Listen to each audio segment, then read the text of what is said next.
네, 다음 5번째 유동부채 항목 예수금입니다. 예수금.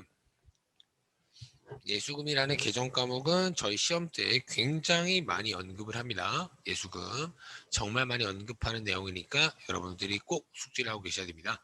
그리고 예수금도 똑같아요. 제가 항상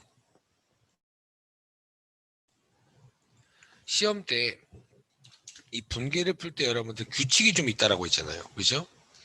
이거 보셨을 때 예수금이라는 개정 과목이 나올 때는 항상 문제에서 어떤 말을 언급해 주냐면 이런 말들을 언급해 줘요. 원천징수라는 말을 언급해 줄 겁니다. 원천징수라는 말을 언급해 줄 거예요. 됐죠? 여러분들은 지금 원천징수라는 말이 어떤 거지라고 생각이 들 겁니다. 근데 옛날에 제가 선납세금이라는 개정 과목을 설명드릴 때 원천징수라는 말을 언급해 드린 적이 있어요. 뭐 지금은 예수금 하는 거니까 예수금 쪽에 대한 원천징수에 대해서 설명을 해드리도록 하겠습니다. 그래서 원천징수라 함은 이런 거예요. 회사, 직원. 회사가 직원한테 여러분들 뭐 줘야 돼요? 급여 줘야 되는 건 다들 알고 있죠. 그래서 월급 받아야 될 거 아니에요. 그죠? 급여를 줄 건데 여러분들 그 월급을 받아보신 분들이나 회사를 다녀보신 분들은 대부분 알 겁니다. 월급을 받을 때 회사가 그래 너 한 달 급여 200만 원이야 라고 하면 200만 원이 다 들어와요? 아니죠. 그렇죠? 200만 원 다 들어와요 라고 하시는 분들은 아마 회사를 안 다녀보신 분들일 거예요. 급여를 200만 원이라고 제가 가정을 할게요. 200만 원 가정을 하겠습니다. 그러면 회사 입장에서 이 200만 원은 회사 입장입니다. 저희는 회사 입장에서 분계라는 걸 하는 거니까 회사 입장에서는 여러분 200만 원을 쓰는 거예요? 버는 거예요? 당연히 쓰는 거죠. 200만 원을. 직원한테 쓰고 있는 거잖아요. 맞아요. 그러면 제가 아까 계속 얘기했죠. 회사 입장에서 돈을 쓰면 수익이라고 했어요? 비용이라고 했어요? 비용. 맞아요. 회사 입장에서 돈을 쓰면 비용인 겁니다. 아시겠죠, 여러분들? 그러면 우선 차변에 급여라는 비용의 항목이 얼마예요? 얼마 줬다고? 200만 원이요. 그쵸? 200만 원 급여 비용. 그러면 여러분들 방금도 말씀드렸지만 회사가 급여를 200만 원 지급한다라고 해서 200만 원을 다 지급하는 게 아닙니다. 뭐 떼요? 세금을 떼잖아요. 이제 여러분들은 막 세전, 세후 금액이라고 막 들어보셨을 겁니다. 그렇죠? 그러면 회사가 직원한테 이렇게 급여를 줄 때 직원한테 세금을 얼마 거둘 거냐면 직원한테 세금을 얼마 거둘 거냐면 이렇게 건다고 칠게요. 한 20만 원 건다고 치죠. 20만 원. 20만 원의 세금을 걷는다고 가정을 할게요. 됐죠? 이 세금을 걷는다는 것 자체가 직원한테 실제로 돈을 지급하는 건 얼마인 거예요? 180만 원 맞나요? 그렇죠. 200만 원의 급여를 지급할 거지만 세금을 20만 원 걷는다는 것 자체가 실제로 너 통장에 쏴주는 돈은 200만 원이다라는 의미가 될 겁니다. 180만 원 맞죠? 그러면 제가 이 급여를 현금으로 지급했다라고 그냥 가정을 할게요. 그러면 대변에 현금이라는 자산 감소가 얼마가 돼요? 180만 원. 맞나요? 그렇죠? 급여가 200만 원이지만 세금 20만 원을 빼고 줄 거니까 180만 원만 실제로 돈을 지급하는 분기가 될 겁니다. 맞죠? 그러면 이 20만 원은 어떻게 할 거냐? 요게 문제인 거예요.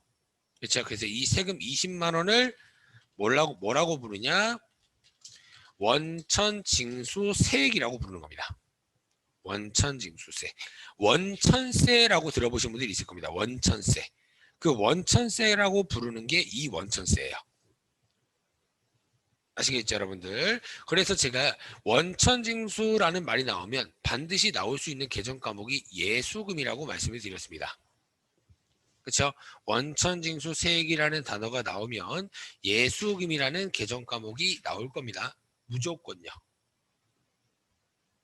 아시겠죠, 여러분들? 됐어요. 그러면 이 예수금은 어떻게 할 건지 배워보죠.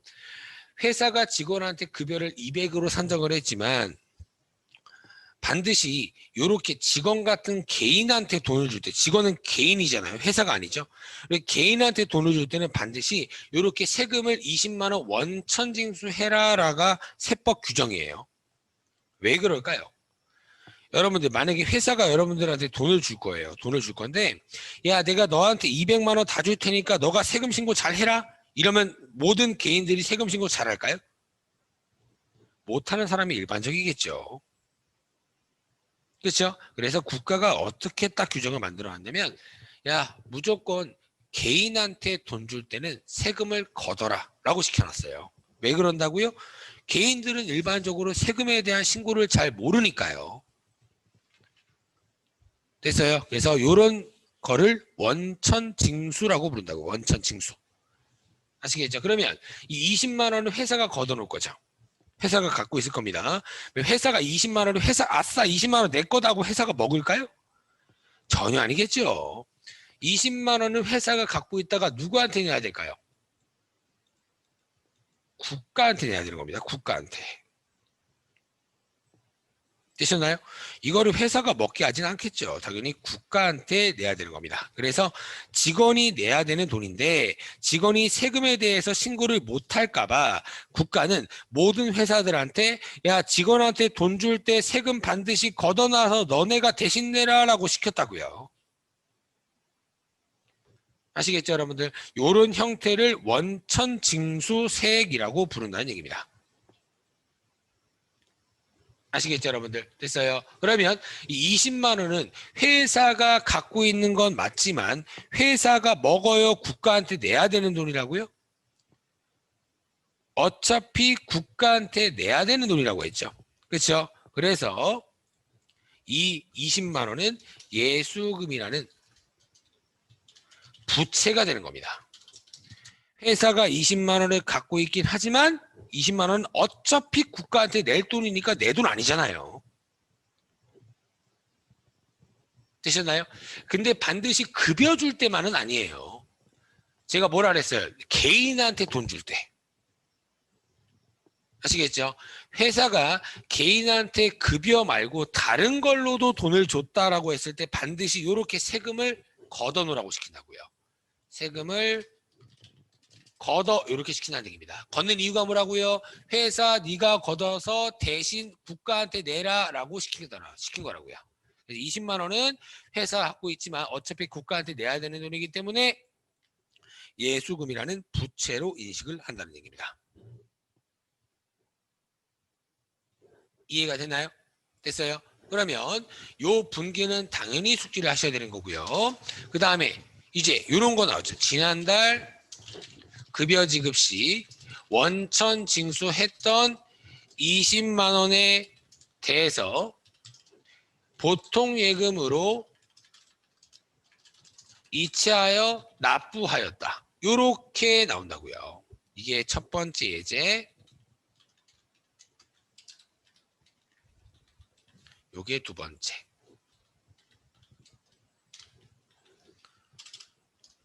됐나요? 그러면 보셨을 때 보통 예금으로 납부했다라고 제가 문제를 만들었잖아요. 그렇죠? 보통 예금으로 이체하여 납부했다라고 되어 있으니까 보통 예금이라는 통장이 증가될 것 같아요? 감소될 것 같아요? 이체하여 납부했으니까 대변으로 보통 예금이 감소하겠죠. 자산 감소 얼마요? 20만 원이요. 맞아요. 너무 당연한 거죠. 그죠? 그러면 차변에 뭐예요? 차변에. 뭐 낸 거라고요? 급여 지급 시 원천 징수했던 게 뭐였어요? 예수금이었잖아요. 그렇죠? 생각해 보세요. 회사가 세금을 대신 걷어놔서 국가한테 내라고 하는데 국가가 야 직원한테 걷어놓은 세금 20만 원 너 10년 동안 갖고 있어라 라고 시킬 일은 없겠죠. 빨리빨리 내라고 하겠죠. 야 걷어놨으면 빨리 내 이렇게 한다고요. 그래서 일반적으로 이렇게 원천 징수했던 세금을 언제 내냐? 다음 달 10일에 내요. 되나요? 그러면 뭐예요? 내가 대신 내려고 했던 예수금을 이제 어떻게 했다고요? 진짜 납부했으니까 또 어떻게 하면 돼요? 예수금을 차변으로 없애야겠죠. 예수금 부채 감소 20만 원. 요렇게요.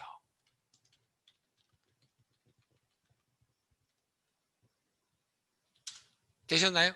됐어요? 그래서 이 예수금 문제는 여러분들 요거도 잘 나오고요. 요거도 잘 나와요. 어떤 게 나올지 모릅니다. 아시겠죠, 여러분들? 그래서 두 개 다 잘 나오기 때문에 여러분들은 예수금 파트만큼은 이거 두 개다. 제가 두 개 올려드린 거 이거 다 알고 계셔야 됩니다. 그래서 실제 시험 문제를 한번 또 보여드릴게요. 어떤 식으로 나오는지 보세요. 일반적 비임용매이죠. 또 요겁니다. 4번 문제.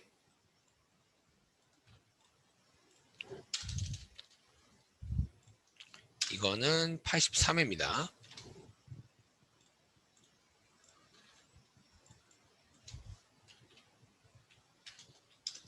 10월 5일자. 지난달 급여 지급 시 원천 징수했던 제가 똑같이 문제를 썼잖아요. 그렇죠?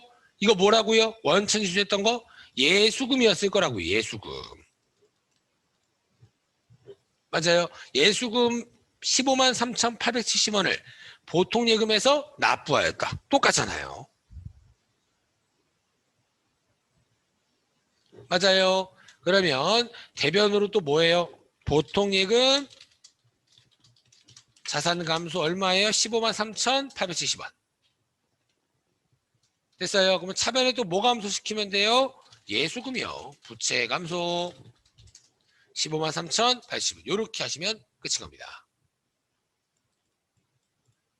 되셨나요? 됐죠. 그래서 이 문제도 정말 잘 나오고요. 지금 실제 문제 보여드렸던 이 문제도 잘 나옵니다. 그러니까 여러분들은 둘 다 어려우시겠지만 둘 다 알고 계셔야 됩니다. 어떤 게 잘 나올지 몰라요. 아시겠죠, 여러분들? 됐어요. 그래서 좀 어려우시겠지만 여러분들은 둘 다 회계 처리를 알고 계셔야 됩니다. 아시겠죠? 그 다음에 이제 6번째입니다. 6번째. 가수금. 가수금. 가수금의 반대 계정 과목은 가지급금이었습니다. 가지급금. 가지급금의 정의는 뭐였냐면 현금의 지출은 있었으나 그 금액에 지출이 불확실할 때 쓰는 계정 과목이었어요. 이걸 제가 설명드릴 때 직원 출장 보낸다라고 하면서 설명을 드렸었습니다. 직원을 출장 보낼 거예요. 출장 보내기 위해서 여러분들 뭐 줘야 돼요? 출장비 줘야 될 거 아니에요. 그렇죠? 근데 출장비를 제가 딱 10만 원 줬습니다. 출장비를 10만 원 딱 줬는데 그 10만 원에 지급을 했기 때문에 우리 회사 입장에서는 반드시 분계라는 걸 해야 돼요. 그렇죠? 제가 분계 한번 해볼게요. 직원 A에게 출장을 명하고 여비 명목으로 출장비 10만 원을 현금으로 지급하였다. 이렇게 해보겠습니다.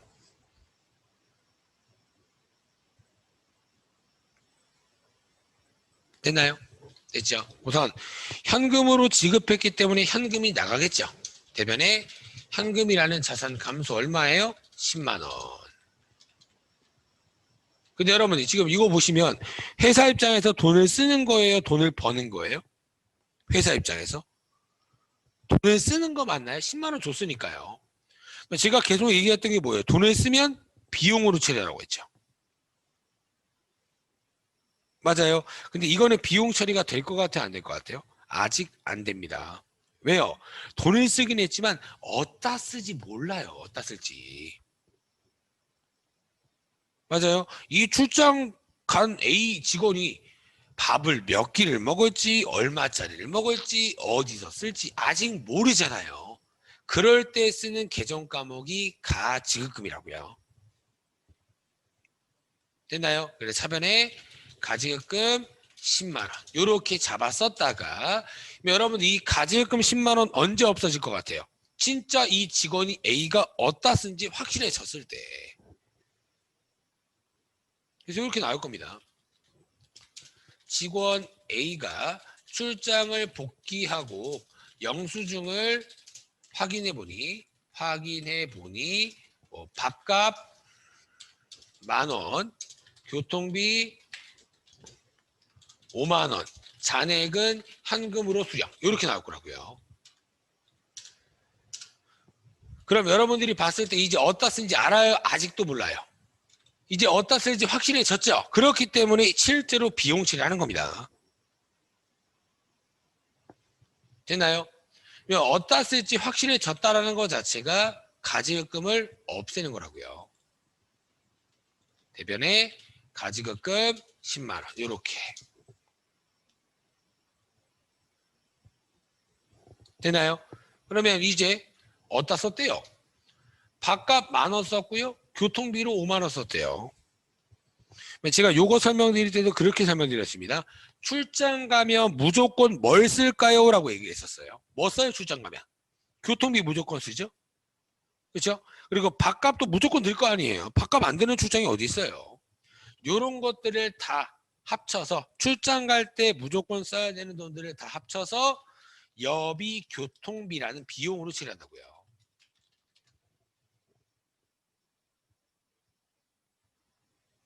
됐나요? 됐죠? 얼마 썼대요? 6만 원 썼대요. 6만 원. 그럼 저는 출장 갔다 오라고 10만 원 줬는데 얼마 쓰고 왔다고요? 6만 원만 쓰고 왔다고요. 나머지 잔액은 얼마예요? 4만 원 맞나요? 4만 원. 4만 원, 야, 너 뽀찌야. 직원 A 너 가져. 이러진 않는다고요. 받아야죠, 잔액은. 됐어요? 잔액은 현금으로 수령했으니까 차변으로 현금 얼마 증가되는 거예요? 4만 원이요. 요런 분계가 가지급금 회계시료였습니다. 맞죠? 그래서 가장 큰 특징이 뭐라고요? 불확실할 때 쓰는 계정이다. 이게 가장 큰 특징입니다. 됐나요? 됐죠? 그래서 이 가지급금이라는 정의가 요거도 있지만 다르게 쓸 때도 있어요. 근데 그런 것들은 여러분들 시험에 정말 가끔 나와요. 이 가지급금 가수금이라는 개정 과목 자체가 여러분들 시험 문제에서 많이 나오는 개정 과목은 아닙니다.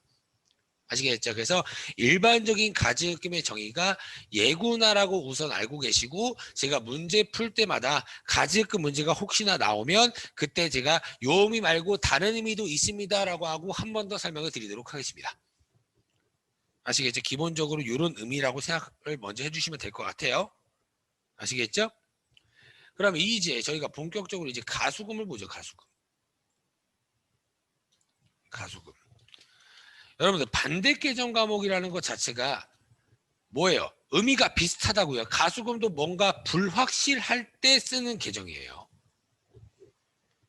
어떤 느낌이냐면 제가 뭐 예제를 한번 말씀을 드릴게요. 여러분들 생각에 만약에 뭐 그럴 때 있잖아요. 뭐 저도 똑같습니다. 저도 옛날에 돈을 못 벌고 막 이랬을 때는 이제 막 커피 하나 사 먹기 힘들 정도였어요. 제가 막 부모님한테 돈을 받는 거 별로 안 좋아해서 무조건 제가 혼자 스스로 버는 스타일이어서 커피를 사 먹고 싶었는데 커피를 사 먹기 위해선 돈이 필요하죠. 그렇죠? 돈이 필요할 겁니다. 돈이 필요한데 제가 그때 돈이 없었기 때문에 항상 카페를 들어갈 때 통장 잔고를 확인하고 들어갔어요. 들어가서 잔액 부족하다 하면 얼마나 창피해요. 그렇죠? 근데 제가 일반적으로 여러분들 돈을 많으신 분들은 잘 모르겠지만 돈이 별로 없었을 때는 내 통장에 얼마 정도 있겠다라고는 대충 알고 있어요. 그러면 제가 만약에 제 통장에 10,000원 정도 있을 거다라고 생각을 하고 통장을 딱 열어봤다고 칠게요. 딱 열어봤는데 통장에 10,000원 있는 줄 알았는데 101만 원이 돼요. 101만 원. 제가 생각했던 것보다 얼마가 더 있는 거예요? 100만 원이 더 있는 거 맞나요? 그러면 아싸 100만 원 벌었다 하고 100만 원 바로 쓸 건가요? 아니잖아요. 그렇죠? 왜 아니에요? 이게 내 통장에 100만 원이 알 수 없는 금액이 들어온 거라고요. 그렇다라고 내 돈이 아니란 얘기입니다. 아직은. 그거를 내가 이거 돈 왜 들어왔을까 원인이 파악이 돼야 내 돈인 거예요. 누가 잘못 보낸 걸 수도 있잖아요. 맞아요. 그래서 가수금의 정의가 뭐냐? 가수금의 정의는 뭐라는 거예요? 현금 등의 입금은 있었으나 그 돈이 아직 내 돈이라고 확정 짓지 못할 때 쓰는 계정 과목이라고요.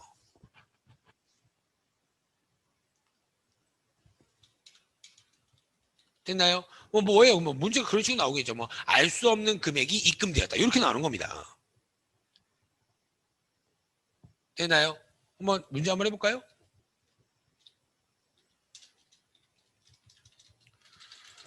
내용을 알 수 없는 금액 100만 원이 보통 예금 계좌에 입금되었다. 이렇게 나와요. 시험 문제가. 되나요? 그러면 우선 보통 예금 계좌에 입금이 됐긴 했죠. 입금이 됐으니까 반드시 분개라는 건 해야 된다고요. 이 입금됐는데 야 이거 아직 확실하게 내 돈 아니잖아. 요렇다라고 해서 분개를 안 하는 게 아니라고요. 항상 입금이 됐으면 분개는 해야 되는 겁니다. 됐나요? 됐죠? 그러면 한번 해보죠. 보통 예금이 증가되어 감소돼요? 입금됐으니까 증가돼야 되는 거 맞죠?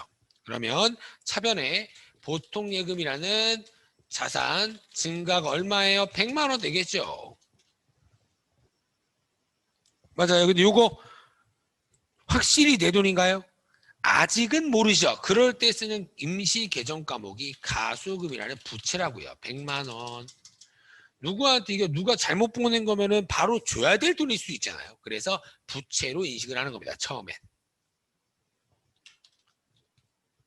됐나요? 그러면 두 번째 이제 뭐겠어요? 뭔가 원인을 파악한 거겠죠. 가수금으로 처리한 100만 원의 원인을 파악해 보니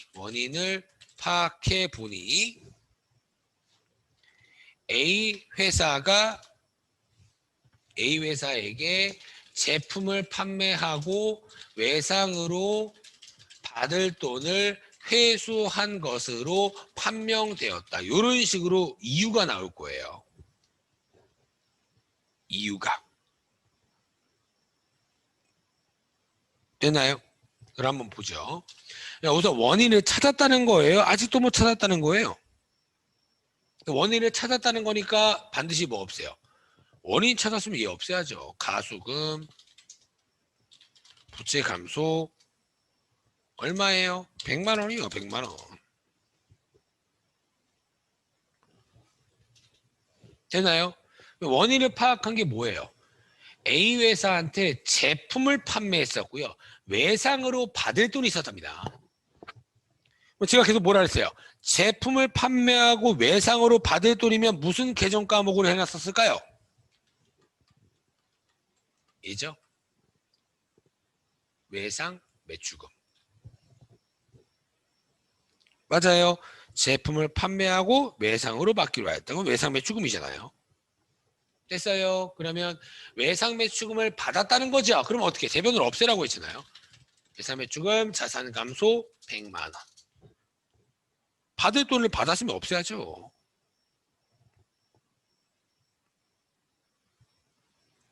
되셨나요, 여러분들? 됐죠? 근데 가끔씩 그렇게 나올 때가 있어요. 원인을 파악해 봤는데 원인을 찾지 못했다. 원인을 못 찾을 수도 있잖아요. 맞아요. 원인을 못 찾을 때는 어떻게 처리하냐? 원인을 못 찾을 때는 이게 조금 글씨가 큰가?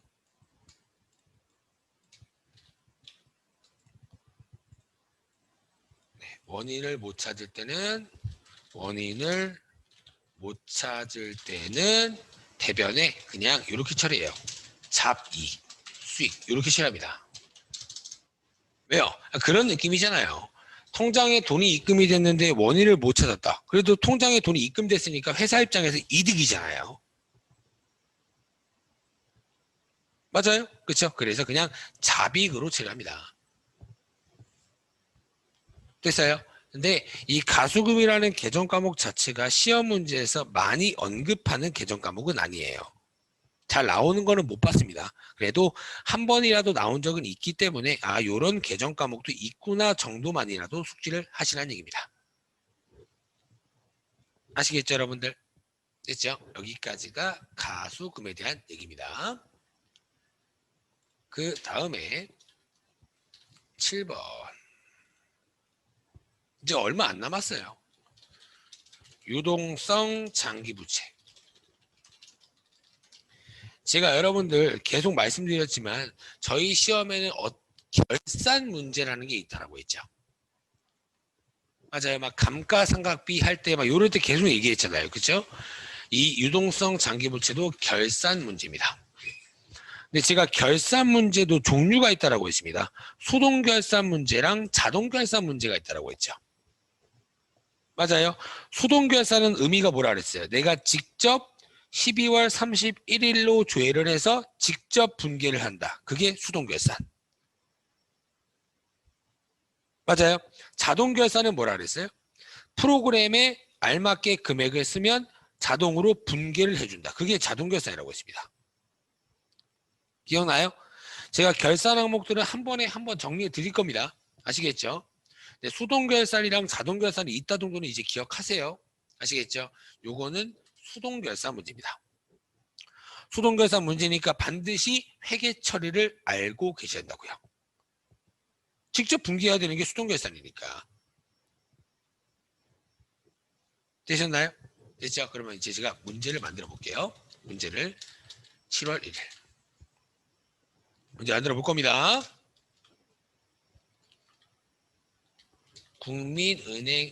국민은행으로부터 현금으로 1,000만 원을 3년 뒤 상환 조건으로 차입하였다. 이렇게 문제를 내보겠습니다. 됐죠? 여러분들 제가 아까 차입하였다라는 의미가 뭐라고 했어요? 차입하였다. 빌렸다라고 했습니다. 기억나요? 차입하였다라는 말은 빌렸다라고 했어요. 대여가 빌려준 거라고 했고요. 맞죠? 그러면 저 뭘로 빌렸다고요? 현금으로 차입하였다. 현금으로 빌렸다라는 얘기라고요. 현금이 생겨요? 없어져요? 현금이 생기는 거 맞나요? 차변에 현금이라는 자산 증가가 1,000만 원 이렇게 될 겁니다. 맞죠? 그러면 대변에 지금 뭔가 물건을 팔았나요? 아니잖아요. 단순히 빌린 거니까 부채가 생겨야 된다고요. 근데 여러분들 몇 년 뒤 상환 조건이에요? 3년 뒤 상환 조건이니까 단기예요? 장기예요? 장기죠. 그래서 대변에 장기 차입금이라는 부채 증가가 1,000만 원 이렇게 분기가 우선 될 겁니다. 됐나요? 됐죠? 그러면 2020년도 12월 31일 2021년도 12월 31일 2022년도 12월 31일 이렇게 볼게요. 21, 22, 23 이건 3년 뒤 상환 조건이니까 2023년도 6월 30일에 상환한다는 얘기죠. 3년 뒤 상환 조건이니까.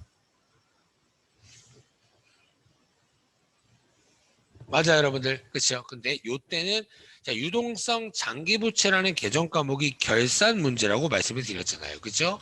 요때는 정답이 없습니다. 요때도 정답이 없어요.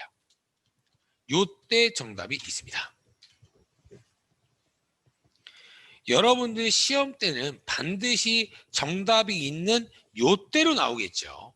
근데 제가 굳이 요때는 없고요, 요때는 없고요, 요때는 있다라고 하는 건 여러분들한테 그냥 조금 이해를 돕기 위해서 말씀을 드리는 거고요.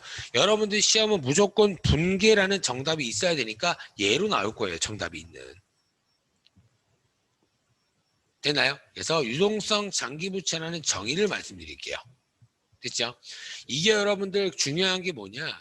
이름 자체가 장기라는 말이 붙었잖아요. 원래 장기라는 말이 붙으면 유동부채라고 했어요? 비유동부채라고 했어요? 원래 비유동부채라고 했죠. 근데 유일하게 유동성 장기부채는 장기라는 말이 붙었지만 유동부채라고요. 요거 조심해야 됩니다. 아시겠죠, 여러분들? 장기라는 말이 붙었지만 유동부채예요. 요거 꼭 기억하셔야 됩니다. 아시겠죠? 근데 요거를 그럼 요거 안 외우면 시험 문제 틀리나요? 나중에 제가 프로그램으로 요런 것들을 개정 과목을 확인할 수 있는 방법을 말씀을 드릴 거예요. 아시겠죠? 말씀을 드릴 거니까 그냥 이제 공부하는 겸에 요런 게 유동부채구나라고 그냥 알고 계시라고요. 아시겠죠? 유동성 장기부채는 뭐냐? 장기 차입금인 비유동부채죠? 장기 차입 비유동부채를 12월 31일 기준으로 상환기간이 1년 이내로 도래했을 때 대체하는 계정이에요. 보세요. 저 2020년도 7월 1일 날 장기차입금이라는 부채를 증가시켰었죠. 그렇죠? 요때 2020년도 결산 때는 갚을 날짜가 1년 이내예요? 1년 넘어요? 갚을 날짜가 요때기 때문에 한참 멀었잖아요. 갚을 날짜가. 맞아요. 요때는요? 요때도 갚을 날짜가 한 1년 반이나 남았죠. 근데 요때는요?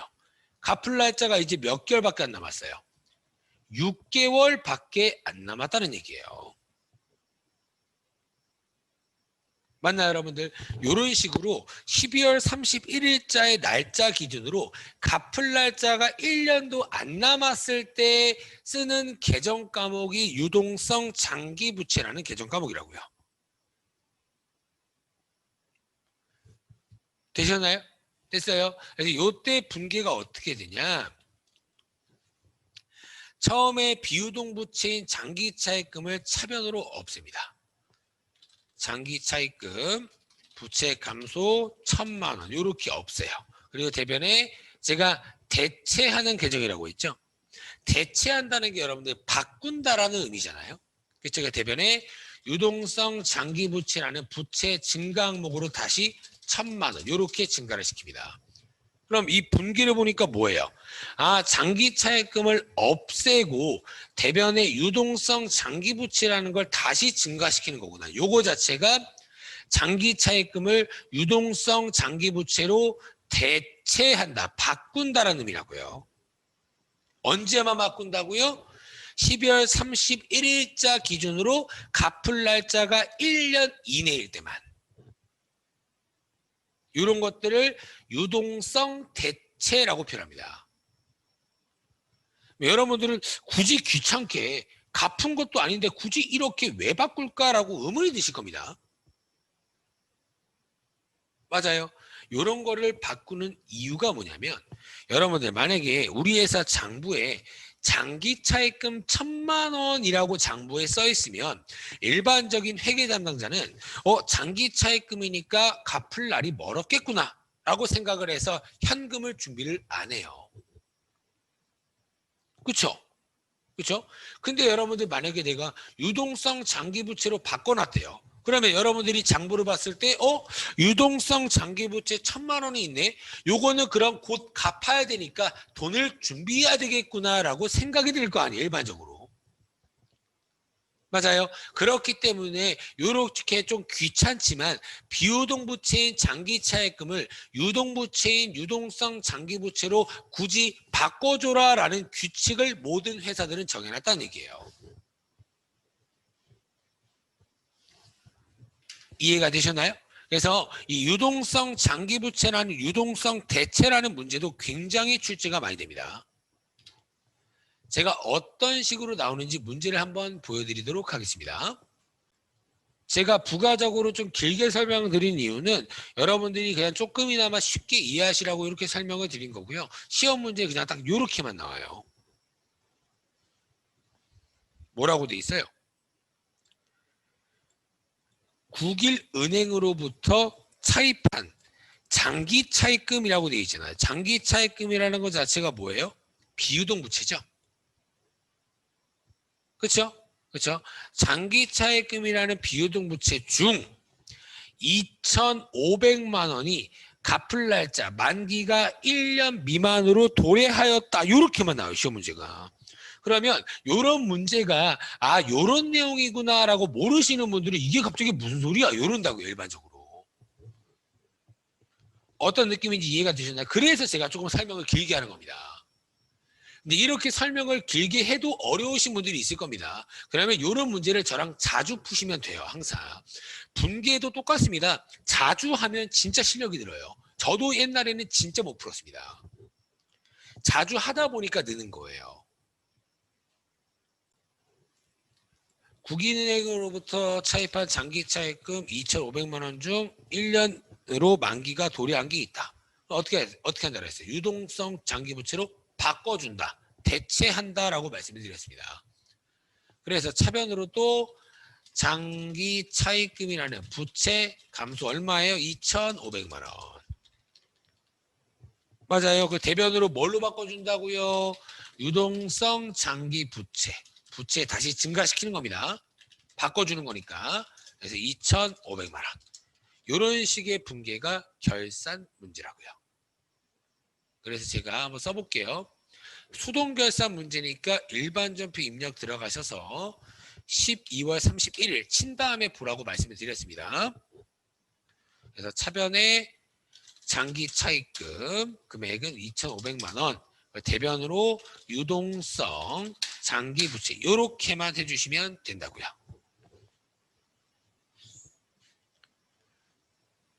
이해가 되셨나요?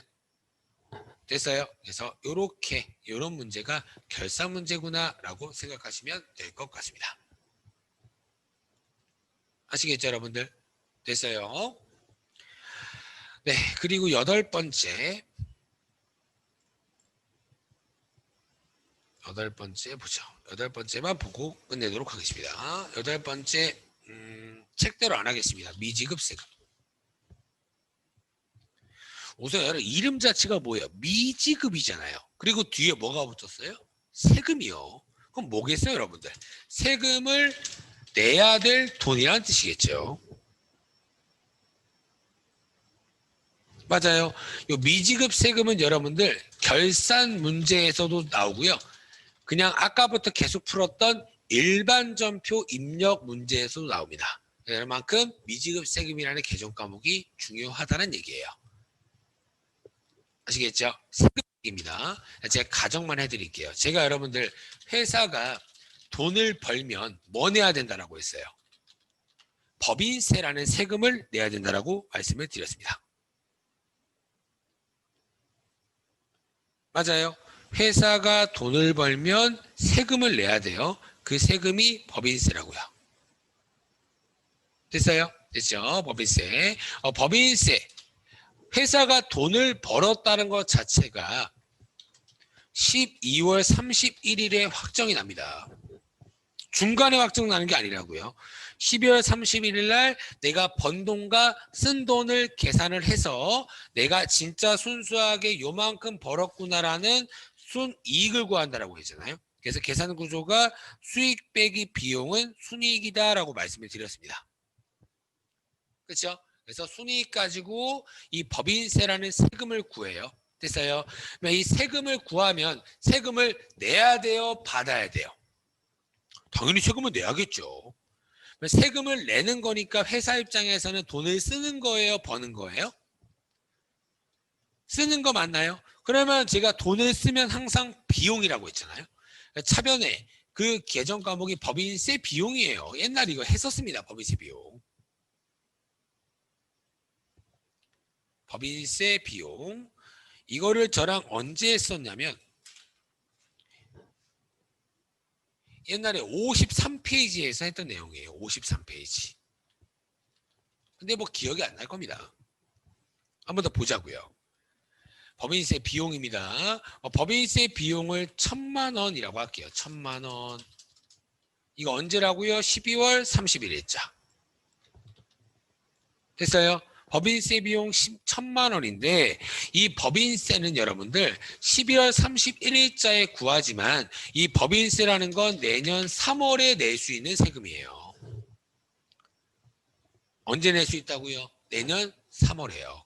그러면 결국에 요때 법인세를 1,000만 원을 이렇게 확정을 지었지만 지금 낼 수 있어요? 못 내요? 지금은 못 내는 세금 맞나요? 요럴 때 미지급 세금이라는 부채로 1,000만 원 요렇게 인식을 한다고요. 되셨나요? 됐어요? 그래서 요럴 때 쓰는 게 미지급 세금 결산 문제고요. 나중에 저랑 부가가치세법이라는 걸 배운다라고 했잖아요. 이 부가가치세법 때 미지급 세금이라는 걸 또 배울 겁니다. 아시겠죠? 그래서 여러분들은 최소한 어려우시겠지만 미지급 세금이라는 거는 세금을 아직 못 냈구나. 아직 못 냈다는 것 자체가 우리 회사 입장에서는 부채구나. 요렇게만이라도 인식을 하고 계시라는 얘기입니다. 이해가 되셨나요? 됐죠, 여러분들? 요런 문제들은 자주 출제가 될 거니까 지금은 요 정도만 여러분들이 이해를 하고 계시면 될 것 같습니다. 아시겠죠, 여러분들? 됐죠? 그래서 오늘 유동부채에 대한 얘기를 끝냈고요. 유동부채 얘기 끝냈고, 그래서 오늘 수업은 여기서 마치겠습니다. 여러분들 고생 많으셨습니다. 다음 시간 때 뵙겠습니다. 이렇게 오늘 배울 파트 유동부채 마지막 파트가 선수 수익이랑 미지급 비용이라는 개정 과목인데요. 앞쪽에서 저희가 미수 수익이랑 선급 비용이라는 개정 과목을 배우신 적이 있습니다. 요거를 배운 적이 있는데 제가 요거에 대해서 분기 문제를 설명을 드릴 때 어떻게 말씀드렸냐면 날짜를 센다라고 했어요. 올해치, 내년치 막 이러면서 말씀을 드렸었습니다. 맞나요? 그렇죠? 뭐 기억이 안 나시는 분들이 대부분일 텐데 기억이 나시는 분들은 지금 공부를 열심히 하고 계신 겁니다. 기억이 나시는 분들은. 근데 만약에 제가 학생 입장에서도 기억이 안 날 것 같아요. 어떻게 기억해요? 이런 것들을. 네, 저랑 앞쪽에서 배웠던 미수 수익이랑 이 선급 비용이라는 개정 과목은 제가 요거를 그리면서 막 설명을 드린 적이 있습니다. 그렇죠? 제가 요렇게 달력을 세는 문제들은 발생주의라는 걸 의거해서 비용과 수익을 반드시 오래 붙는 계산을 해라. 요런 문제였습니다. 그래서 제가 요런 식으로 만약에 9월에 1년 만기 정기예금을 가입했다라고 치면 정기예금이 100만 원짜리가 증가되고 돈을 불입해야 정기예금이 생길 거 아니에요. 그래서 대변으로 보통예금이 100만 원 감소한다라고 했고요. 이런 문제는 여러분들이 시험 때 거의 나오지도 않고요. 요 결산 문제가 나온다고요. 내가 정기예금 가입한 금액이 이렇게 100만 원이잖아요. 근데 연 이자율은요. 1년 동안 이 정기예금을 가입했을 때 이자는 12% 받는다라고 해서 1년 동안 이자를 받는 금액은 12만 원이 될 겁니다. 그러면 이자를 12만 원 받는다는 것 자체가 회사 입장에서는 이득인 거예요? 손해인 거예요? 당연히 이자를 받으면 이득 보는 거 맞아요. 그래서 그와 관련된 개정 과목이 뭐였어요? 이자 수익이었습니다. 맞아요. 이자 수익이 1년 동안 가입을 했을 때 12만 원을 수령할 수 있지만 이렇게 이자 수령에는 항상 만기일자, 일반적으로 정기예금도 만기가 돼야 이자를 수령할 수가 있잖아요. 그렇죠? 하지만 그러면 만기일자인 내년 8월 30일 날 이자를 수령할 수 있는 건 맞지만 저희 회계 쪽은 발생주의 이거에서 9월에 가입했고 현재가 결산 문제인 12월이기 때문에 요 4개월치에 관련한 수익은 반드시 잡자라는 게 요런 결산 문제였습니다. 맞나요? 그래서 1년 동안 가입하면 이자 얼마 받는다고요? 총 1년 동안 가입하면 이렇게 이자를 12만 원 받지만 요 1년 금액에서 올해친 9월, 10월, 11월, 12월은 반드시 올해 수익으로 계산하자가 회사들끼리 정해놓은 규칙이기 때문에 12개월분의 4개월로 계산을 해서 4만 원만큼 이자 수익을 처리한다. 그래서 수익의 발생은 대변이기 때문에 대변의 이자 수익 4만 원, 차변에 지금 현금으로 받나요? 아니죠. 이자 수령일은 내년 만기일자인 요때 받는다라고 했으니까 아직 못 받은 수익이다라고 해서 미수수익이라는 자산 계정 4만 원 요렇게 분개를 했었던 게 이렇게 달력을 세는 문제였습니다. 됐죠?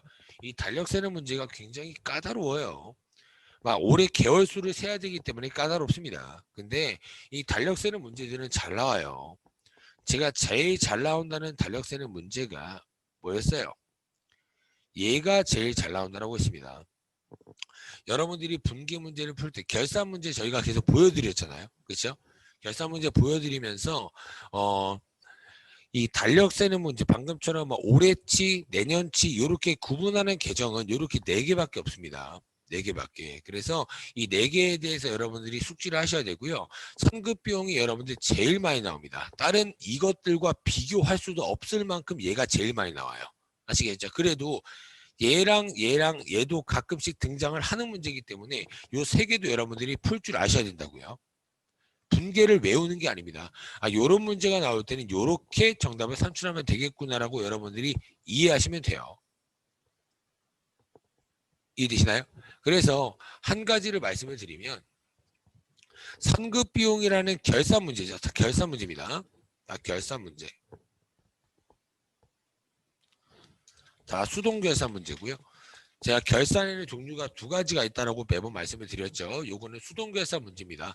수동결산 문제이기 때문에 여러분들이 직접 12월 31일을 클릭을 해서 분계를 해야 된다라고 말씀을 드렸습니다. 됐죠?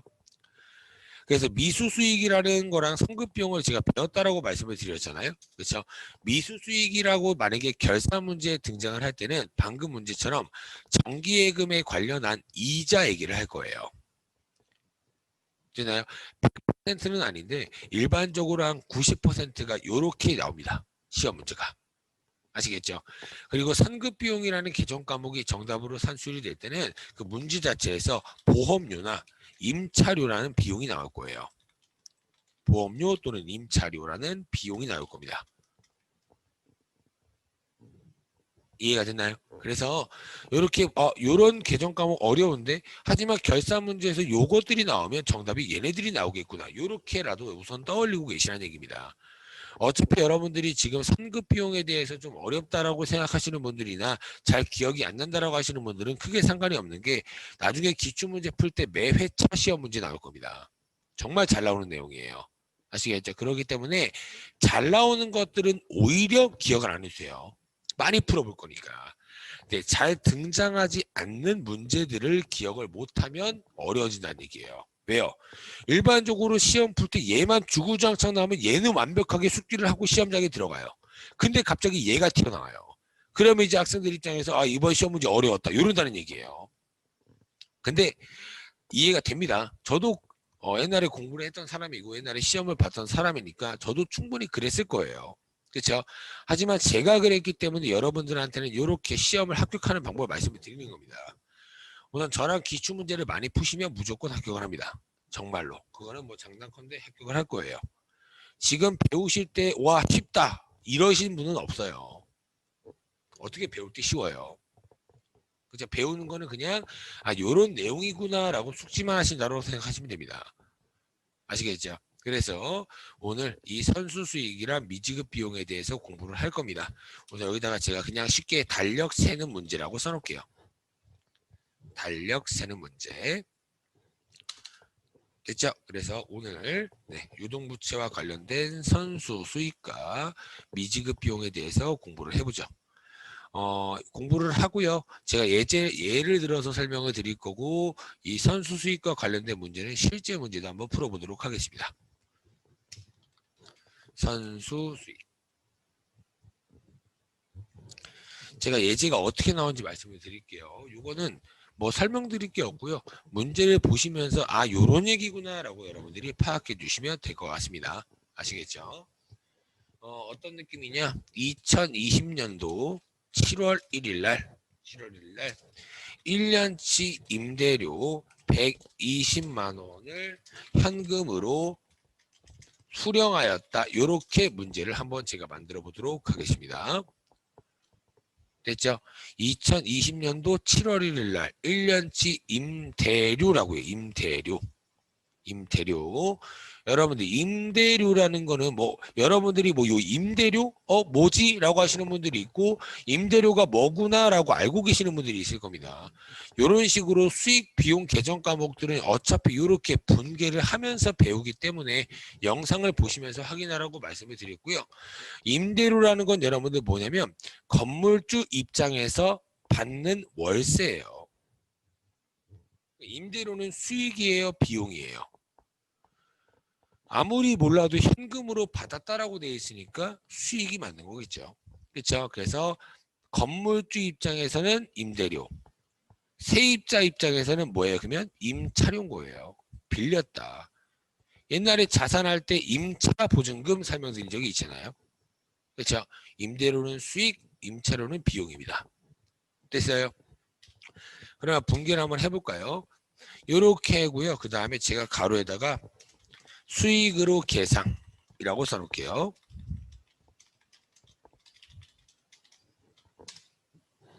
그러면 여러분 우선 현금으로 수령했다라고 돼 있으니까 현금이 증가되어 감소돼요? 현금이 증가되겠죠. 현금으로 수령했으니까. 차변에 현금 자산 증가 얼마예요? 120만 원이요. 대변에 수익으로 계산했다라고 문제에서 힌트를 줬죠. 그럼 대변에 뭐예요? 그냥 임대료라고요. 임대료라는 수익 120만 원. 여기까지 되셨나요? 그러면 제가 요거 달력을 좀 끌고 오도록 하겠습니다. 달력을.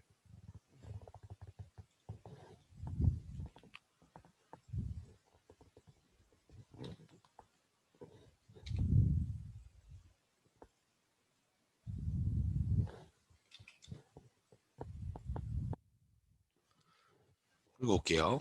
2020년도 몇 월에 임대료 받았다고요? 7월, 8월, 9월, 10월, 11월, 12월. 맞아요. 여기 올해치죠? 올해치. 2021년도 1월, 2020년도 2월, 2020년도 3월, 2020년도 4월, 2020년도 5월, 2020년도 6월.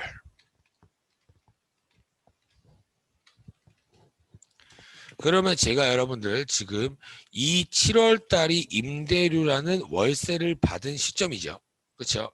그리고 지금 제가 이 선수 수익이라는 계정 과목은 결산 문제라고 있으니까 요게 현재 시점일 겁니다. 맞아요. 그러면 제가 여러분들 굳이 달력을 이렇게 그린 이유가 뭘까요? 제가 항상 이런 식으로 달력 세는 문제는 올해치랑 내년치를 구분해야 된다라고 제가 말씀을 드렸잖아요. 맞나요, 여러분들? 그렇죠? 그러면 요게 올해치 겁니다. 올해치. 올해. 얘는 내년일 거고요. 바보네요. 2021년도인데.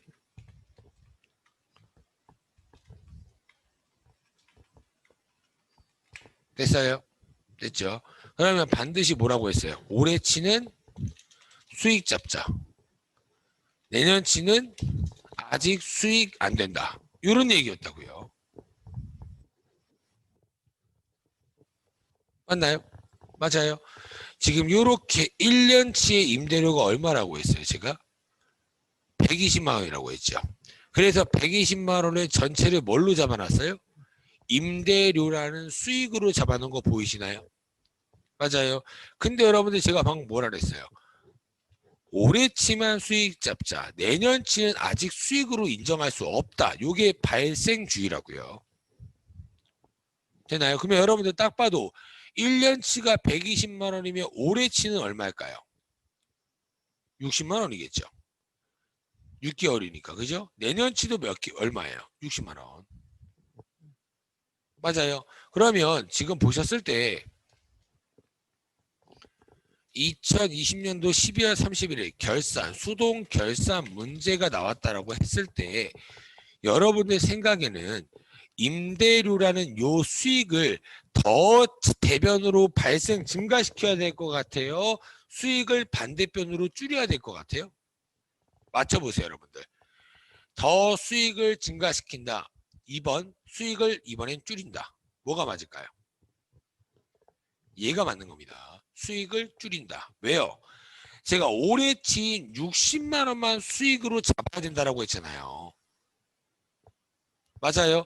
근데 수익을 120만 원이나 잡았으니까 60만 원, 내년치인 60만 원만큼은 반대편으로 줄여야 된다고요. 항상 이런 문제라고요. 되나요? 그러면 차변으로 결산 때 임대료라는 수익을 얼마 줄여요? 60만 원만 줄이라고요. 되나요? 왜요? 생각해 보세요. 지금은 요 때죠. 요 기간 때. 요 기간이 됐습니다. 요 기간에 갑자기 이 세입자가 나간대요. 나가겠대요. 그럼 어떻게 해야 돼요? 여기 월세 아싸 지 나간다 월세 꽁돈이다 요럴까요? 아니죠. 월세는 돌려줘야 됩니다. 임대료는 얘가 살지 않겠다는데 여러분들 당연히 돌려줘야 되죠. 그래서 아직 기간이 경과되지 않은 요 내년치는 아직 내 수익이 아니다라고 보는 게 저희 회계라고요. 근데 누가 봐도 맞잖아요. 맞나요? 그렇죠? 요렇게 지금은 12월 30일 요때지만 내년치는 아직 이 세입자가 살지 않은 기간이기 때문에 아직 확실히 내 돈은 아니란 뜻이라는 얘기입니다. 왜요? 얘가 1월에 나간다라고 하면 언제든지 돌려줘야 될 돈이니까 그 계정 과목이 대변에 선수수익이라는 부채가 60만 원이 증가되는 겁니다. 왜요? 이거 내년치는 아직 확실히 내 돈이 아니다. 내가 현재 현금으로 받긴 했지만 요 돈은 아직 내 돈이 아니다. 요런 의미라고요. 되나요? 됐어요? 그러면 요렇게 나올 때가 있고요. 요렇게 나올 때가 있습니다. 요게 첫 번째 예제고요.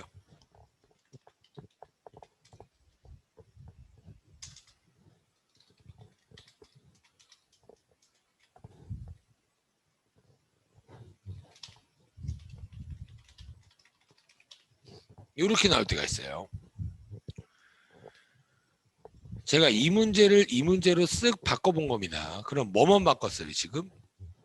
문제는 똑같고요. 수익으로 계상했다, 부채로 계상했다. 요거만 제가 쓱 바꿔놓은 겁니다. 아시겠죠? 그러면 요때도 분계를 한번 보자고요. 우선 현금을 수령했으니까 항상 똑같죠. 현금이라는 자산 증가 얼마예요? 120만 원. 맞아요. 근데 이번에는 현금으로 120만 원을 수령한 거 맞는데 뭘로 계상했다라고 돼 있어요? 부채로 계상했다. 요때는 부채로 계상했다는 게 무슨 부채지? 이러면 안 됩니다. 결산 때 요 임대료와 관련된 부채는 지금 하고 있는 선수수익이라는 부채밖에 없다고요. 120만 원. 왜요? 지금 임대료를 7월 1일 요때 받은 거잖아요. 그죠? 요때 받았으면 아직 기간이 경과된 게 하나도 없잖아요. 오늘 받았으니까. 그래서 아직 이 전체가 확실히 내 돈이 아니다라는 선수수익이 부채로 인식할 수도 있다는 얘기입니다. 되나요? 그래서 이런 식으로 임대료를 받았을 때 임대료라는 수익으로 처리해도 되고 선수수익이라는 아직 내 돈은 아니다라는 부채로 표시해도 됩니다. 근데 수익으로 처리했던 선수수익이라는 부채로 처리했던 무조건 뭐는 수익으로 잡아야 된다고요? 이게 뭐야? 네, 뭐는 수익으로 잡아야 돼요? 올해치는 반드시 60만 원은 무조건 수익으로 잡혀 있어야 된다고요. 처음에 임대료를 받았을 때는 뭘로 잡았는지 신경도 안 써요. 국가에서. 근데 반드시 올해치는 수익 잡자. 요게 규칙이라고요. 됐나요? 그럼 또 한번 해보죠. 2020년도 12월 30일에. 요것도 수동결산 문제겠죠?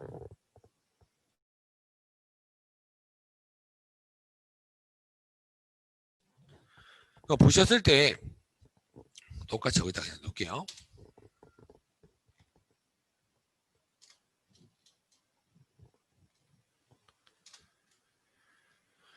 참 이제 2분기에서 이제 결산 문제를 해야 되는 거잖아요. 그죠? 근데 처음에 이 120만 원이 현금으로 받았을 때 수익으로 잡은 거 있어요? 없어요? 수익으로. 없잖아요. 선수 수익은 수익이 아니라 부채 계정이라고요. 부채. 맞아요. 그럼 이제 여기에 결산 때는 수익을 이번에 또 60만 원을 줄여야 될까요? 이제 수익을 60만 원이라도 잡아야 될까요? 뭘까요? 이번엔 얘가 맞겠죠.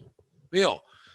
제가 반드시 처음에 임대료를 수령했을 때 위에처럼 수익으로 처음에 잡아도 되고 선수 수익으로 잡아도 상관은 없다라고 했잖아요. 근데 항상 결산 때는 올해 친 6개월만큼은 반드시 수익으로 잡아야 된다고요. 근데 요 문제 같은 경우에는 수익으로 잡았던 게 아예 없으니까 요때라도 60만 원을 수익을 잡아줘야겠죠. 맞아요. 그렇죠? 그러면 요때 대변에 뭐 잡으라고요? 수익. 뭐예요? 무슨 수익이에요? 임대료잖아요. 60만 원. 임대료 수익 잡았죠. 그럼 뭐 없애야 돼요? 이 처음에 확실히 내 돈 아니야 했던 120만 원 중에 60만 원을 수익을 잡았다는 것 자체가 60만 원은 확실히 내 돈이 됐다라는 거니까 선수 수익을 차변으로 부채 감소로 얼마요? 60만 원. 이렇게 처리가 되겠죠. 맞아요. 그럼 보세요. 요때 처음부터 요거랑 예를 볼게요.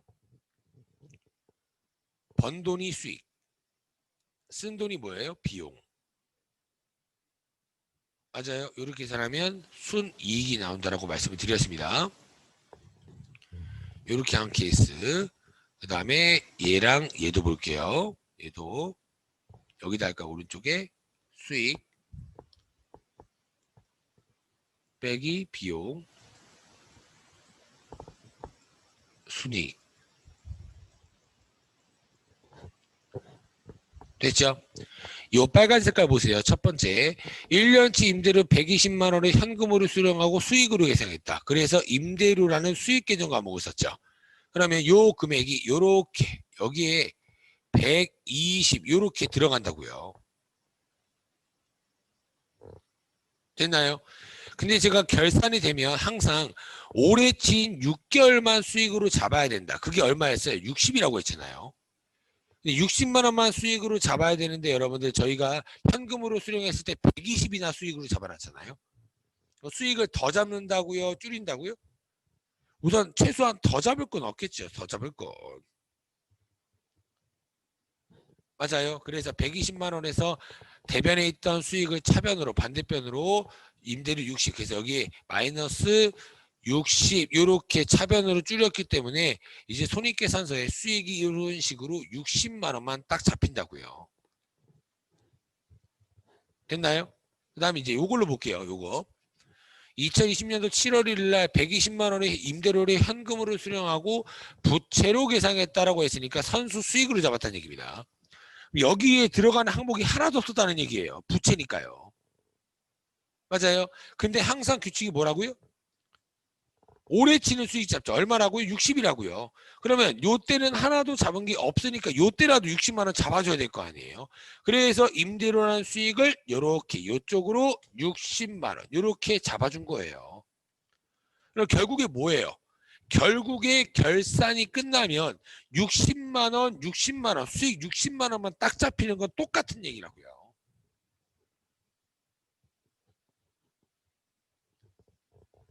이해가 되셨나요? 됐어요? 이 선수 수익 문제가 어려울 겁니다. 왜요? 누가 봐도 이름 자체가 수익이라고 되어 있는데 부채 계정 과목이다. 이런 게 어려운 거예요. 헷갈리잖아요. 누가 봐도. 되셨나요? 됐죠?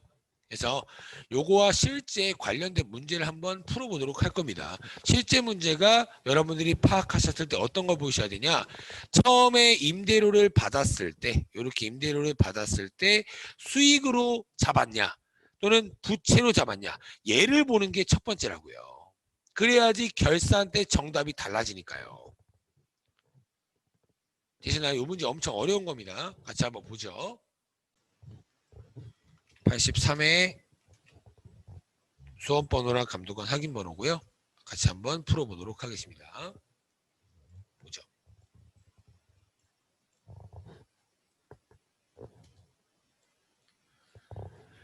네, 이렇게 문제를 보시면 이렇게 쭉 한번 여기까지 내려보시면 이렇게 결산 정리사항은 다음과 같다라고 항상 결산 문제입니다라고 언급을 해줄 겁니다. 그래서 요거 임대료 얘기 나왔죠. 그렇죠? 기간 경과 이런 것들이 나오면 방금 얘기했던 그 네 가지의 개정 과목 중에 하나라고요. 뭔가 이렇게 기간을 알려주잖아요. 요 문제 보니까 무슨 기간에 대한 언급이 있나요? 없잖아요. 이런 식으로 항상 몇 월 이런 것들을 알려주는 게 방금 말씀드렸던 이 네 가지 개정 과목 중에 하나인 겁니다. 아시겠죠? 그러면 문제를 제가 끌고 올게요. 요거를 이렇게 끌고 오겠습니다.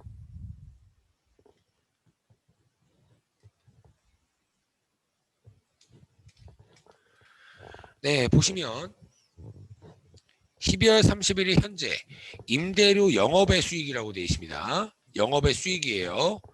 우리 회사의 주업은 제조업이라고 했잖아요.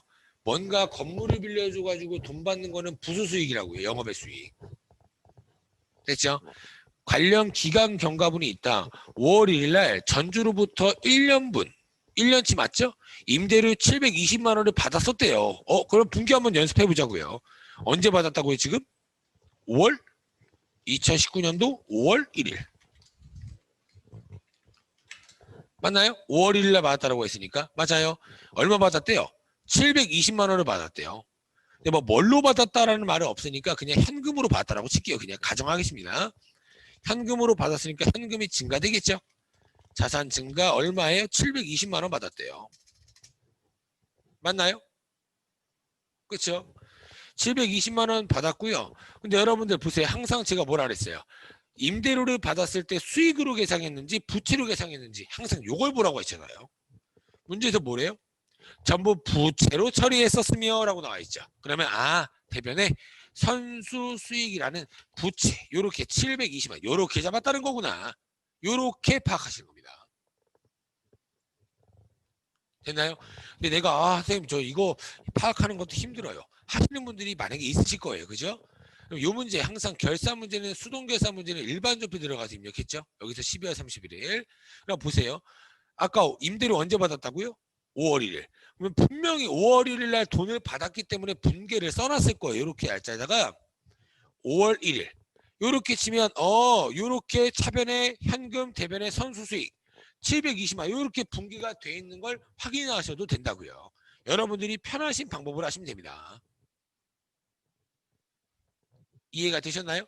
근데 여러분들이 만약에 좀 헷갈린다 라고 하시는 분들은 반드시 이렇게 월세를 임대료를 받은 날짜를 반드시 쳐서 조회를 하시는 게 맞는 거겠죠.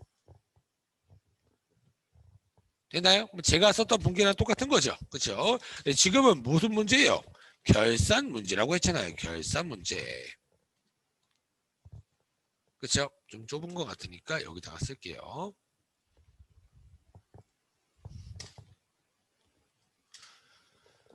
근데 지금은 임대료 받은 날짜가 여러분들 아까 문제 예제 문제 풀었던 것처럼 7월 1일이 아니라 언제예요? 지금은 5월 1일이죠. 그럼 요거를 다시 한번 할게요.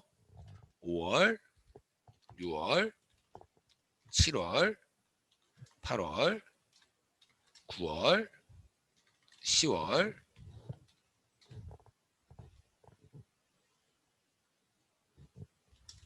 11월, 12월. 맞아요.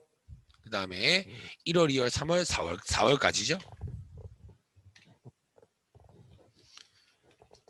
제가 왜 이렇게 바꾼지 아시겠죠? 왜요? 항상 제가 임대료를 받은 날짜인 5월부터 12월 31일 올해 거랑 내년 거를 항상 이렇게 따로따로 그리고 있잖아요. 그럼 제가 뭐라 그랬어요? 항상 올해치는 뭘로 잡자고요? 수익이요.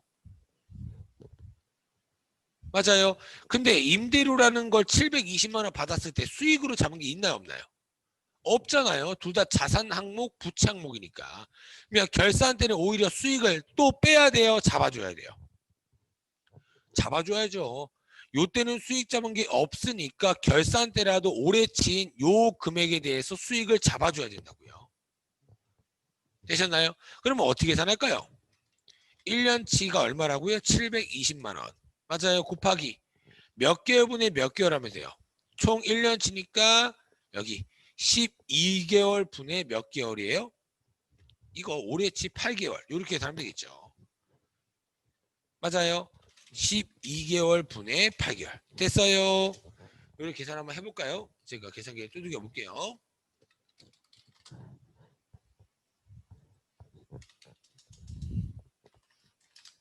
480만 원이 계산됩니다.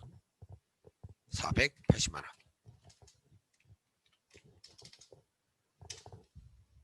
됐나요? 480만 원만큼 뭘로 잡자고요? 수익으로 잡자고요. 올해 치니까. 됐어요. 그러면 이제 대변에 수익은 대변이니까요. 네, 무슨 수익이에요? 임대료잖아요. 임대료. 문제에서 임대료라고 언급을 해줬으니까. 임대료 480만 원. 그리고 차변에 뭐 없애라고 했어요? 선수 수익이라는 부채 감소 480만 원. 이렇게 처리하시면 되겠죠. 됐어요? 됐죠? 요런 문제예요. 실제 문제가. 그래서 여러분들은 저랑 방금 요 내용을 배웠기 때문에 요런 식으로 비슷하게 숫자만 다르고 똑같이 나오는 거다라고 보시겠지만 여러분들이 실제 시험 보러 혼자 들어갔다 생각해 보세요. 그러면 막 생각이 안 난다고요. 정말로. 시험 보실 때 굉장히 긴장됩니다. 정말로. 저도 긴장돼요. 시험 볼 때. 아시겠죠? 그러니까 이런 문제들을 항상 연습을 해주셔야 되고요. 연습하시라고 제가 계속 파일도 올려드리고 하는 거니까 이런 식으로 문제를 푸는구나 정도만 이해하시면 될 것 같습니다. 아시겠죠, 여러분들? 됐죠? 그 다음에 이제 얘 남았죠? 미지급 비용. 얘는 그나마 할만하실 겁니다. 이 미지급 비용 그렇게 어렵지 않아요.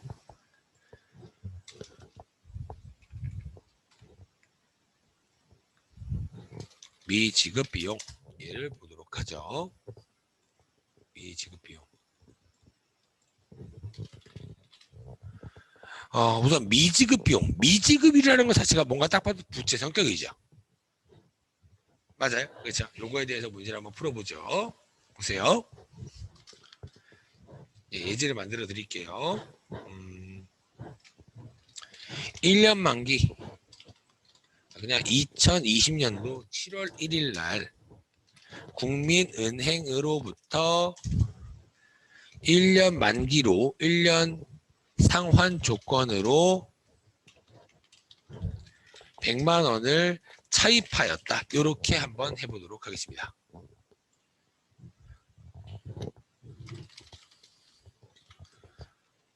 됐죠? 그럼 여러분들 제가 저번에 말씀드렸죠? 차입했다는 건 빌렸다.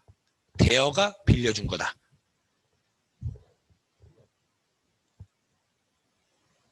됐어요? 됐죠? 그럼 봤을 때 우선 제가 현금 차입하였다라고 문제를 쓱 바꿔볼게요. 현금 차입하였다. 됐죠? 그러면 분계를 한번 써보죠. 그래서 현금을 빌렸으니까 현금을 받았을 거 아니에요? 현금이 증가되어 감소돼요? 현금을 받았으니까 당연히 증가돼야 되는 게 맞죠? 차변에 현금 자산 증가 얼마예요? 100만 원이요. 맞아요. 그럼 대변에 1년 상환 조건이니까 단기 차입금 얼마예요? 부채 증가 100만 원.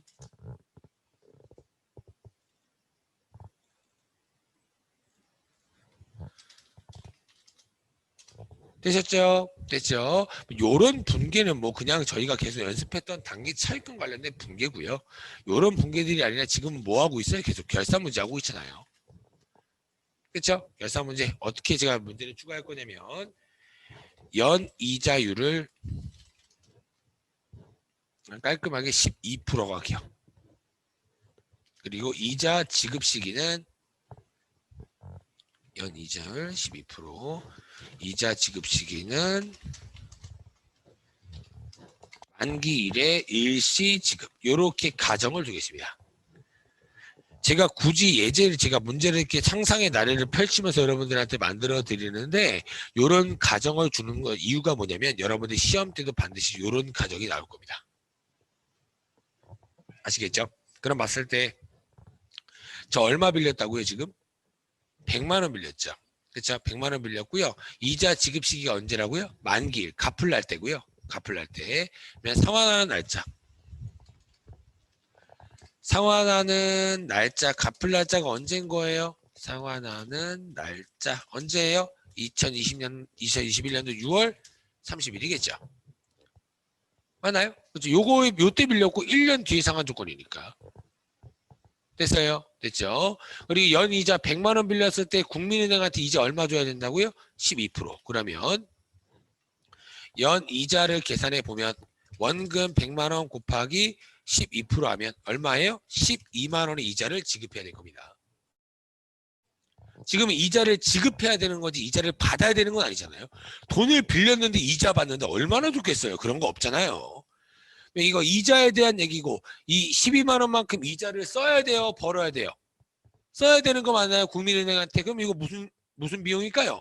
이자 비용이겠지. 이자 비용에 대한 얘기. 지금 계속 개월수 세는 게 오래치만 수익 비용 막 이런 거 얘기하고 있었잖아요. 되나요? 그럼 또 한번 표를 내가 쓱 갖고 올게요. 요렇게 쓱. 지금은 수익 얘기라고요? 비용 얘기라고요? 지금 비용 얘기잖아요. 비용. 여기를 그냥 수익 잡자를 그냥 비용으로 바꿔버리면 되는 겁니다. 요렇게. 됐어요? 내가 돈을 100만 원 빌렸죠? 근데 요렇게 1년 동안 빌렸을 때 이자 얼마 줘야 된다고요? 12만 원. 근데 제가 항상 요렇게 개월수는 세는 이 분계들의 공통점이 뭐라 그랬어요? 오래 치는 비용 잡자 요런 거라고 했잖아요. 오래 치는 비용 잡자, 오래 치는 수익 잡자 항상 요런 얘기라고요. 항상. 뭐 달라지지가 않습니다. 아시겠죠 여러분들? 됐어요? 그러면 지금 1년 동안 지급해야 되는 이자가 얼마라고 했어요? 1년 동안 지급해야 되는 이자가 12만 원 맞나요? 12만 원? 그렇죠? 1년 동안 지급해야 되는 이자가 12만 원인데 오래 치는 비용 잡자가 제가 우리 회사들의 규칙이라고 말씀드렸잖아요. 그죠? 오래 치는 비용 잡아야 되는데 여러분들 그러면 이거 오래치 7월부터 12월이 오래치죠? 요거 비용 얼마겠어요? 6만 원이겠지. 6만 원. 맞나요? 그렇죠? 그렇죠? 그러면 이거 어떻게 계산했어요? 총 1년치 이자인 12만 원 곱하기 12개월분의 6개월. 이렇게 계산했겠죠. 되셨나요? 됐죠? 그러면 결산 때 이자 비용 얘기니까 차변에 이자 비용 발생 얼마예요? 6만 원만이요. 6만 원만. 근데 여러분 이자 지금 현금으로 줄 건가요? 아니죠. 이자 지급 시기는 만기일에 지급할 거다라고 말씀을 드렸잖아요. 맞아요. 그러면 지금 주는 거예요? 나중에 주겠다는 거예요? 나중에 주겠다는 거죠. 그럴 때 쓰는 계정 과목이 지금 하고 계시는 미지급 비용이라는 부채 항목 6만 원 요렇게 두시는 겁니다. 되셨나요? 됐어요? 상환하는 날짜까지 한번 가볼까요? 상환하는 날짜. 우선 여러분들 상환한다는 거 제가 갚는다는 거죠. 그러면 얼마 줘야 돼요? 원금 100만 원과 이자 얼마요? 12만 원 실제로 줘야죠. 만기일에 실제로 줘야 되니까. 됐어요? 그러면 현금으로 지급했다라고 칠게요. 대변에 현금은 얼마 나갈까요? 현금이라는 자산 감소 얼마 나가요? 112만 원 나가겠죠. 원금 100만 원, 이자 12만 원. 맞나요? 그렇죠? 여러분들 결국에 갚았죠. 빌렸던 돈 갚았잖아요. 그럼 뭐 없어요? 항상 부채 없애라고 했잖아요. 갚았는데요. 부채 감소 얼마요? 100만 원만요. 항상 부채 잡았던 거 갚았으면 반대편으로 없애시라고요. 받을 돈도 받았으면 없애라고 했잖아요. 다 똑같은 논리입니다. 되셨나요? 됐어요? 근데 여러분들 여기서 이자 줘야 될 거 아니에요. 그죠? 이자 비용이 얼마일 것 같아요? 12만 원일까요? 아니겠죠. 왜요? 2020년도 7월부터 12월치는 이미 전년도 2020년도 결산 때 비용 6만 원 잡았잖아요. 요때는 그러면 21년도에는 비용 얼마만 추가적으로 더 잡아주면 돼요? 2021년도 거 6만 원만 더 잡아주면 되는 겁니다. 그래야지 비용이 합쳐서 12만 원이 될 거 아니에요. 맞아요? 요때 이자 비용 얼마만 잡는다고요? 6만 원이 6만 원 그냥. 너무 당연한 거죠. 그렇죠? 비용 발생. 그래야지 2020년도 결산 때 잡았던 이자 비용 6만 원. 그래서 상환할 때 잡는 이자 비용 6만 원 해서 총 이자 주는 12만 원의 비용이 잡혀야 될 겁니다. 됐나요? 그리고 마지막에 뭐 해야 돼요? 요거 이자 비용 아직 안 줬다라고 해서 결산 때 미지급 비용이라는 부채로 잡아놨는데 지금 이자 줬잖아요. 그러면 어떻게 해야 돼요? 또 항상 줬으면 없애라고요. 미지급 비용이라는 부채 감소 얼마예요? 6만 원. 요렇게 해주시면 된다고요. 근데 여러분들 시험 때 요런 거 안 나와요. 걱정하지도 말라고요. 여러분들 시험 때는 요게 나오는 겁니다. 요게. 이해되셨나요?